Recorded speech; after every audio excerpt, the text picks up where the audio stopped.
We are increasingly disconnected from our food. We outsource our cooking by eating out in restaurants or buying pre-made and packaged meals at the grocery store.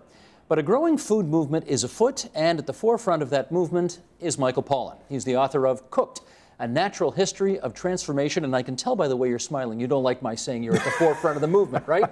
You're feeling a bit bashful about taking on that moniker? Well, you know, I'm a writer first, and I don't know that much about politics. I like to observe politics, but I'm not sure I'm ready to lead anything. Well, you have to accept the fact that having written, how many books now? 5? Well, inspire. I hope I've inspired the food movement. Okay.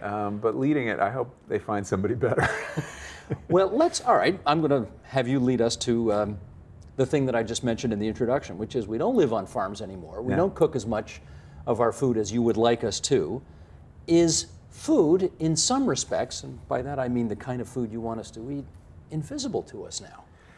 Yeah, it's opaque in that we no longer know where it comes from, how it was produced, and we have an industry, of course, a food industry that encourages us to just take it as this completely self-contained object with no history and no future and just a thing.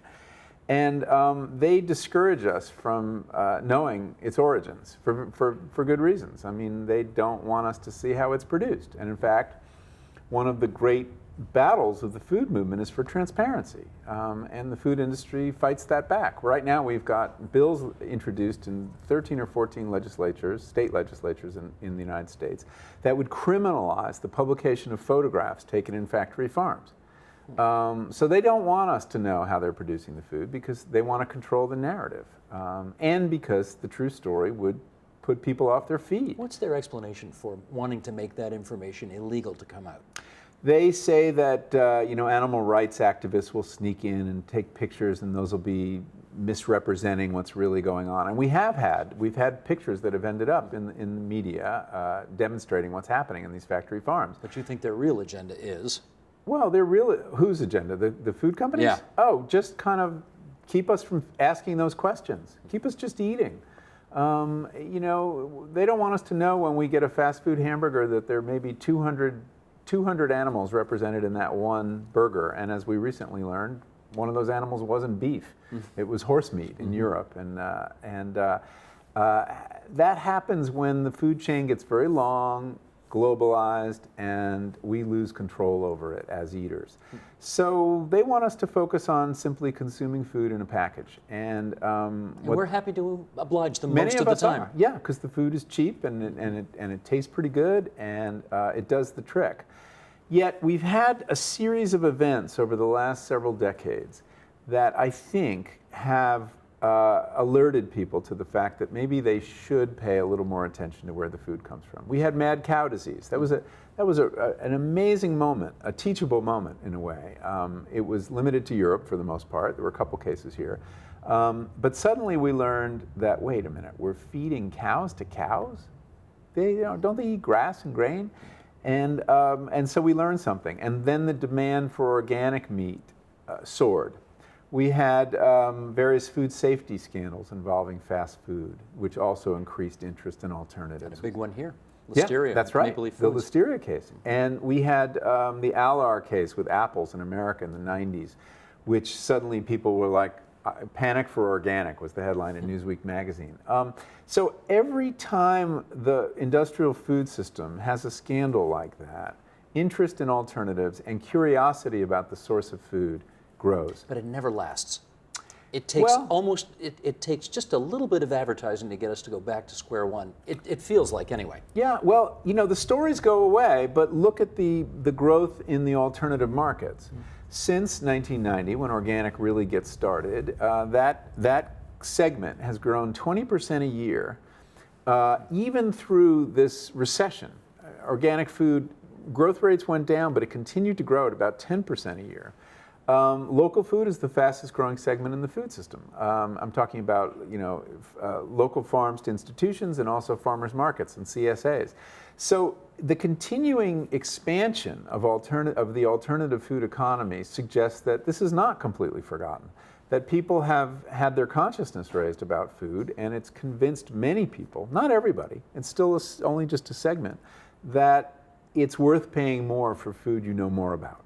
Let me follow up. We touched on this a little bit yesterday, but let's get into some more depth today about the political nature of food. And by that I mean capital P politics here. You would like President Obama to get much more, I know, directly involved in the whole food industry and the food issues that we've talked about over the last couple of days. However, he's got an IRS scandal. He has a Benghazi scandal. He has a $1 trillion deficit problem. He's got his own Obamacare signature issue that will be before the courts, long after you and I are dead.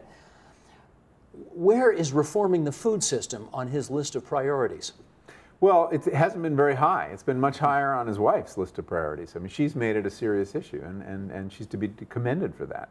But I think Obama will discover, or whoever is president will discover, that after Obamacare is in place and the government is on the hook for a lot more of our health care costs, they will discover that the best way to reduce the amount of money we're spending on health care, which is $1.7 trillion, 75% of which is going to treat chronic diseases, preventable chronic diseases, most of which are linked to diet, that the best way to get control of those costs will be changing the way we eat. Because basically we are, the cost of obesity is about $150 billion. The cost of type 2 diabetes is just around there too. I mean, these are huge numbers, and it's all preventable. It's all a matter of the food system. So we have a government now that is essentially subsidizing both sides in the war on obesity and the war on type 2 diabetes. We are subsidizing the worst possible food in the marketplace, and then we're subsidizing the healthcare costs to deal with that problem. And when a guy like the mayor of New York, Mike Bloomberg, comes in and passes this new law saying you can't do the big soda pop anymore, they take him to court and he loses. Yeah, so you he can't did. get he ahead. Lost. Well, but Bloomberg's a very interesting case to look at. Look, here is a guy who comes in as mayor. He's told that the budget deficit in New York City is a real problem because you have this big public hospital system, which New York has. And he says, well, why is that getting so expensive? And explained to him that every new case of type 2 diabetes diagnosed in a teenager costs that system $425,000 for the life of that patient. So he says, well, how do you reduce type 2 diabetes? It's really kind of simple. Lower soda consumption. And he tries. And he goes to the legislature and tries to get a soda tax. And the soda industry defeats him, barely. Then he tries to say, all right, how about, we're not going to ban larger portions than 16 ounces, but we're going to say, if you want two, they've got to come in these 16-ounce cups. This is not radical social engineering. This is what behavioral economists call a nudge effect, that you just pause between that first 16 ounces before you go to 32 or before you go to 48 or 64. We actually have 64-ounce soda cups. That's a big gulp. That is a very big gulp, and in fact, that's what it's called.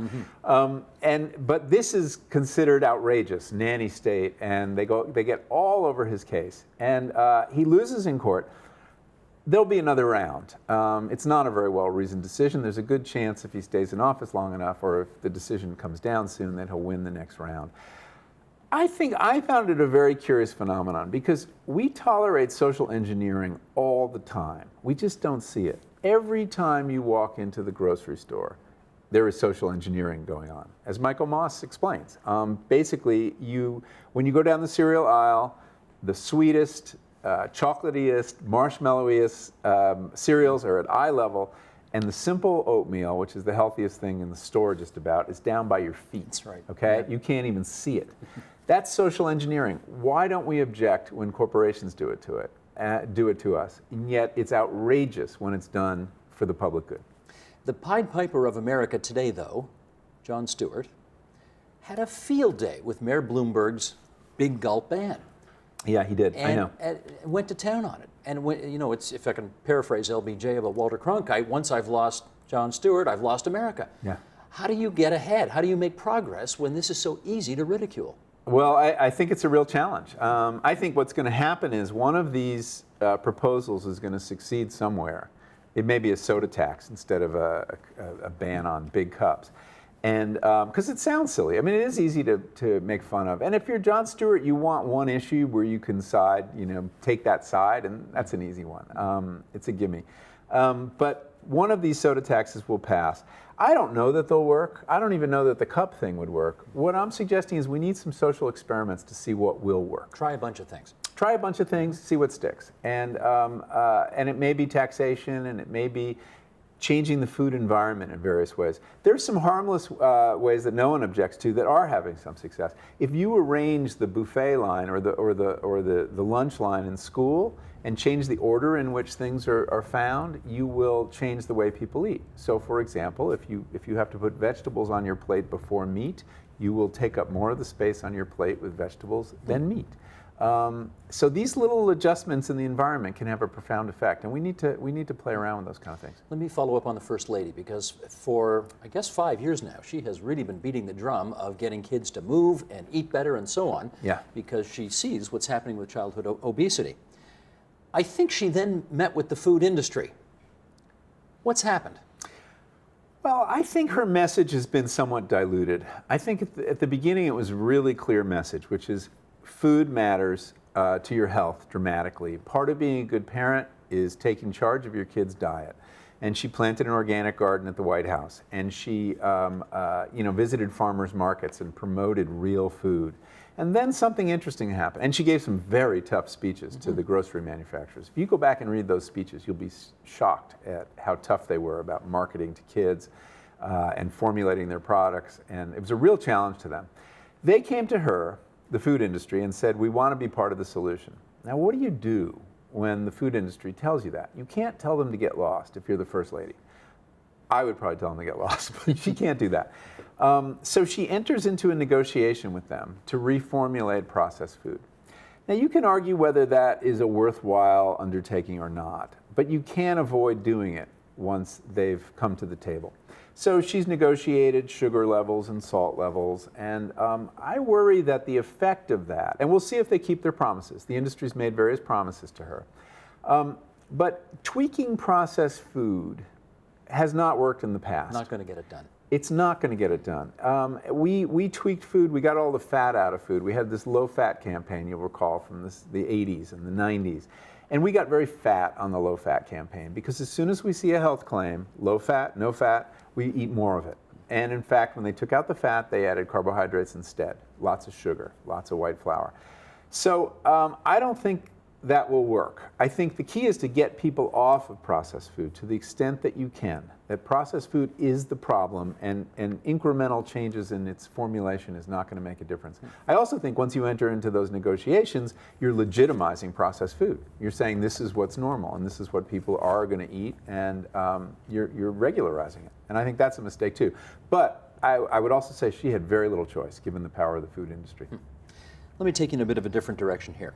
The current food system in the United States, overwhelmingly in the United States, but obviously to a lesser degree here too and other places in the Western world, is it, when you think about the environmental sustainability of it, what do you see?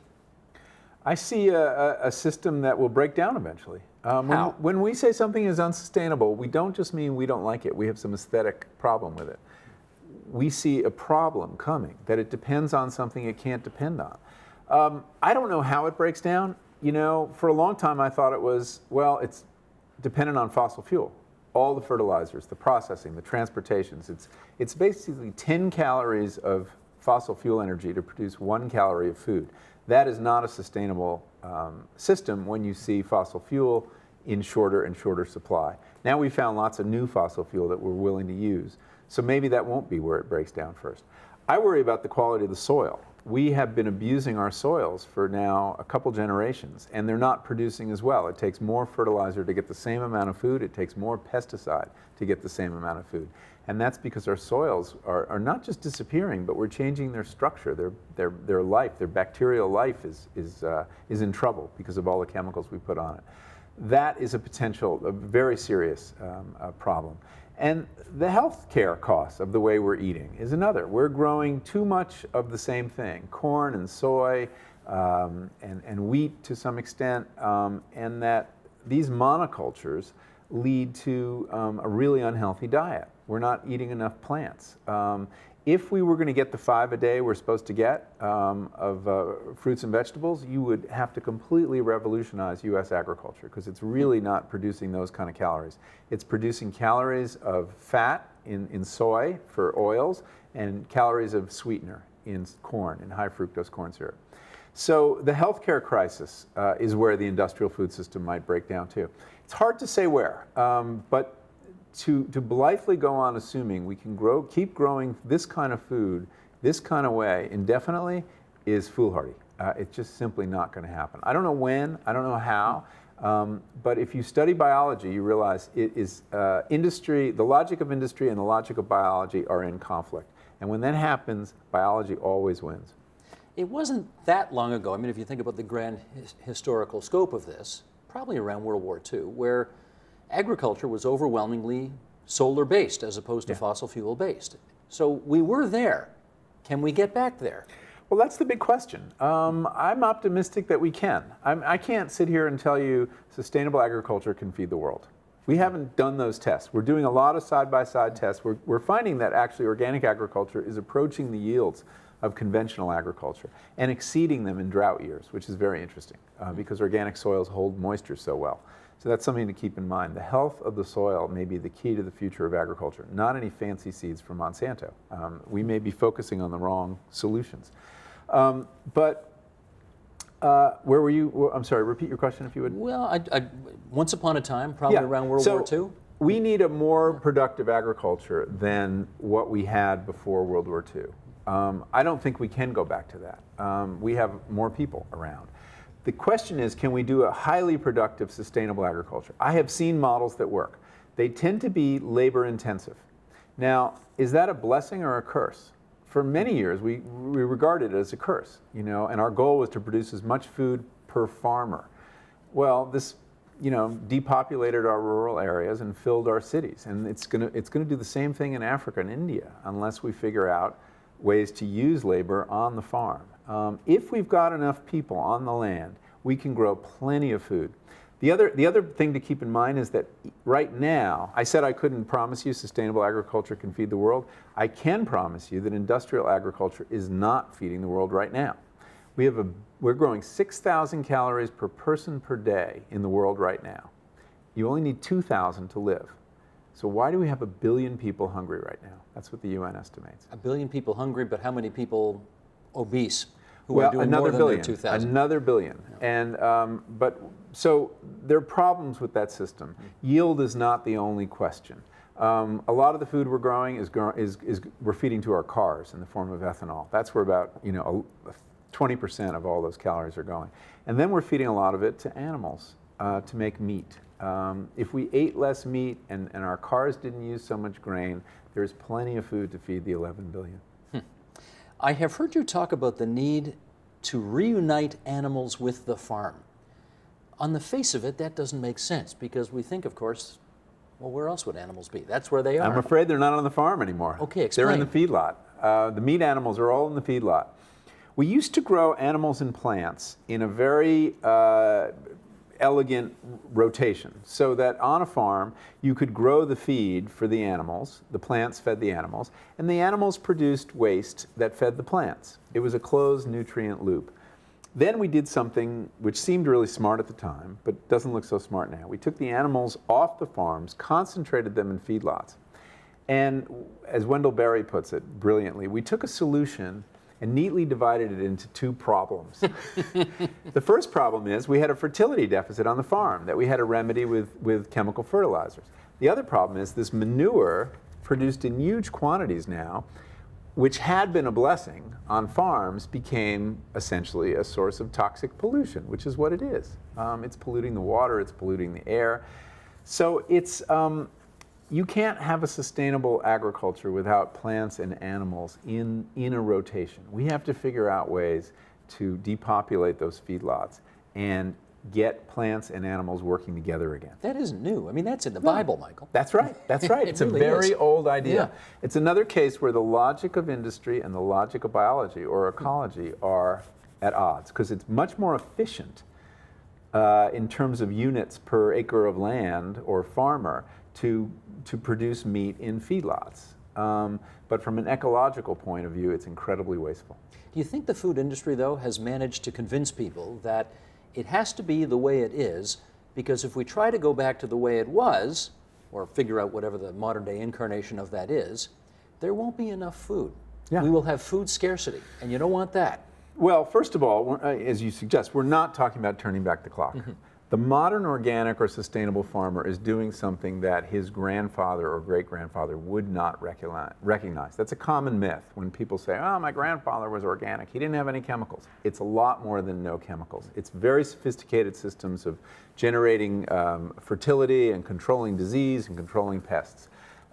So that's the first thing. The second thing is, yeah, that's of course, industrial agriculture uses that argument to frighten people. And they tell us we need industrial agriculture to feed the world. They've been using that argument for many years to convince farmers to grow more than was good for farmers. They needed an ideology to say, we know your prices would be better if you grew a little less, but why don't you overproduce and we'll dump it on the rest of the world. And so it's been the ideology of industrial agriculture forever that this is the only way to feed the world. We shouldn't assume that. We need to examine that. That's an assumption, and it is unproven. All right, in our last few minutes here, let me quote you to you. You did this in 2010 for the New York Review of Books. And we'll talk about whether there's a potential for a worldwide movement here to do something about this. Among the many threads of advocacy that can be lumped together under that rubric of the food movement, we can include school lunch reform, the campaign for animal rights and welfare, the campaign against genetically modified crops, the rise of organic and locally produced food, efforts to combat obesity and type 2 diabetes, food sovereignty, farm bill reform, food safety regulation, farmland preservation, student organizing around food issues on campus, efforts to promote urban agriculture and ensure that communities have access to healthy food, initiatives to create gardens and cooking classes in schools, farm worker rights, nutrition labeling, stay with me here, feedlot pollution, and the various efforts to regulate food ingredients and marketing, especially to kids. Question, that sounds like a huge potential movement. Yeah. Is it? But it sounds like a mess too, right? I mean, you Well, if see you the get them all problem. singing out of the same hymn book. Yeah, well, that's very hard to do. The food movement has all these different threads, all these different constituencies. They need to find a couple issues to rally behind where they subordinate their individual passions, like any political movement, and form an agenda that they all can push. There is a food movement rising. It's very interesting to watch. It's very exciting to watch. There is a generation of people in their 20s who are devoting their lives to these issues. They see it as their way into the environmental issue and their way into restoring a sense of community, because that's a very important, it's a communitarian movement. It's very much about using food to establish community and keep local communities going and vibrant. But it's a hodgepodge, and it needs leadership. It definitely needs leadership. If you compare it to a civil rights movement like gay rights, where everyone can get behind one or two very simple principles, this is really hard. And it's going to take a while to happen. But you know what? As long as people see progress, and we all see progress, it's such a hopeful movement. It's one of those movements, and I think this is one of the reasons young people are so behind it, that you don't have to wait for government to act. Government is a follower on these issues. Basically, we can all act today. We get 3 votes every day. And people are finding by exercising those votes in support of the kind of agriculture and a kind of economy they want, they're seeing this alternative rise. So that will feed the movement because it's offering progress every day. But in our last minute here, with apologies to Occupy Wall Street, which didn't have a leader, this thing needs a leader. Yeah, it does. Who's leading this movement right now? You know, those leaders are being born now. I mean, they're people, I meet them all the time, people in their 20s, the slow food youth movement all around the world. There's an incredible crop of people. There are people in food studies programs all over North America right now. They need a megaphone. They got to take over politics. They got to take over That's right. television. That's They right. got to. And we need allies in Congress, and we're starting to get them. There's a handful of people in Congress who really get this. Some politician's going to discover the power of this issue and is going to win on it. And then everyone's going to look up. We have to realize our national politicians are pretty late to the party very often. This is starting in the grassroots. But you watch it. In 5 years, we'll be talking about a serious political movement. I hope you'll come back and talk to us about it then. I'd be happy to. Our guest is Michael Pollan, and his latest book is called Cooked, A Natural History of Transformation. We're always grateful that you spend so much time with us here at TVO, and we wish you well in your future endeavors. Thank you, Steve. Support Ontario's public television. Donate at tvo.org.